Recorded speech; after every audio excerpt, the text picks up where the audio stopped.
ಬರೀ ಕರ್ನಾಟಕಕ್ಕಲ್ಲ, ನಿಮಗೆ ನಮಗಲ್ಲ, ದೇಶಕ್ಕೆ ಗೊತ್ತಿದೆಯಲ್ಲ. ಸಚಿವ ಸ್ಥಾನಕ್ಕೆ ಕೆಎನ್ ರಾಜಣ್ಣ ಈಗ ಮಹದೇವಪುರದಲ್ಲಿ ಕಾಂಗ್ರೆಸ್ ಒಂದು ಸಣ್ಣ ಕೋಣೆ,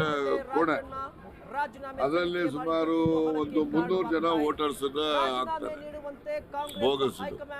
ಬಟ್ ಇದರಲ್ಲಿ ನಮ್ಮದು ಲೋಪ ಇದೆ, ಇಲ್ಲ ಅಂತ ನಾನು ಹೇಳೋದಿಲ್ಲ. ಪಾರ್ಲಿಮೆಂಟ್ ಎಲೆಕ್ಷನ್ ನಮ್ಮದೇ ಸರ್ಕಾರ ಇದ್ದಿತ್ತು.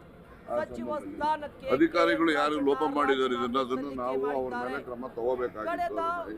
ಇವಾಗ ನಾವು ಹೇಳೋದನ್ನು ನಾವು ಮುಂಚೆ ಹೇಳಿದ್ರೆ ಇನ್ನು ಬಹಳ ಅನುಕೂಲ ಇರ್ತಾ ಇತ್ತು. ನಮ್ಮಲ್ಲೂ ಲೋಪ ಆಗಿದೆ.